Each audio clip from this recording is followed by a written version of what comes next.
Hi everybody, welcome to the Astrology Chat for February 3rd, 2024. The keys for today are to continue to tap into your emotion, into your intuition, into what you're sensing about yourself, and bring changes to how you're expressing yourself and how you're connecting and how you're acting so that you are getting different results even if you may be using the same tools.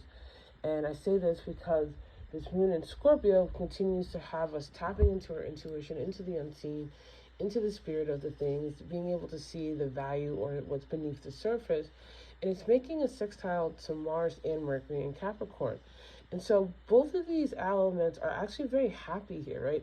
Mars in Capricorn is willing to change strategy, to be strategic, to get into the nooks and crannies and makes moves, and that naturally comes to Scorpio anyway. So there's the amplification of this ability to see what's not being said or know what's not being put on the surface and move accordingly. So there is this very, I don't want to say, I have to say, it's almost Machiavellian about the ability of Scorpios just to know what's up. And when it meets Mars in Capricorn, it's like, oh, I really know what's up. And so there is also an invitation not to be reactive. Something about everybody needs to learn about from Scorpios is just because you see something doesn't mean you have to say something. There are some things you see you need to say. You know what I'm saying? But what I'm talking about is when you're dealing with other people, when you're making your own personal moves, Scorpio prefers to do this in silence. So this isn't about broadcasting all of your moves. This isn't about being reactive to what other people are doing, unless it is something about, just love, truth, peace, freedom, and justice. If it's principled, okay. But in the day-to-day, you don't need to get caught up in other people's rah-rah, because especially for a Scorpio, it's I already see you. I already see where this is going to go. I already know how this is going to manifest for you. And I don't necessarily want to be involved in it, right? And when we add that energy with Mercury and Capricorn, that is very blunt and will be very factual and isn't afraid to speak the truth, right? You don't necessarily have to do that with everybody all the time, especially when it's Scorpio. It's more of developing this internal dialogue with yourself and connecting to your spirits and then making moves, and then everybody else can kind of catch up as they may. We also have a trine to Neptune to it that again increases kind of this psychic, intuitive energy to the day where you are able to just feel and move and know.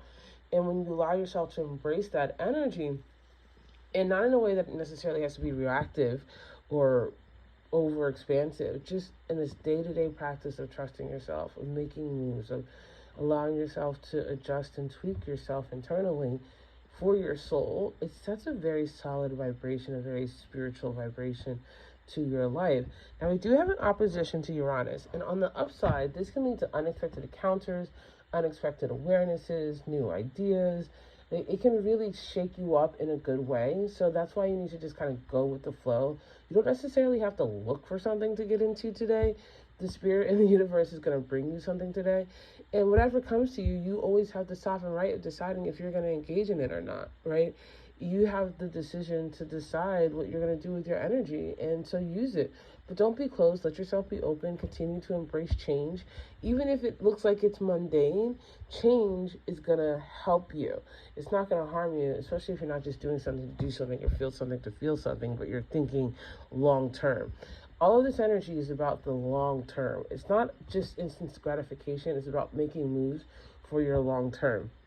And we do have an in conjunction to the North Node. And so there is this irritating energy of you being called to honor who you are and what you're being called to do. And that's the North Node in Aries, which is also ruled by Mars, which is also one of the ruling planet of Scorpio. So there's a lot of compatibility to the day. You just have to let yourself feel it and intuit it and use it, and really tune in.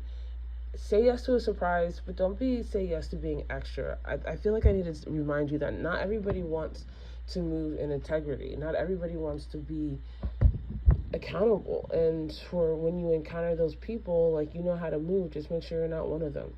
I love you guys so much, and I'll see you tomorrow.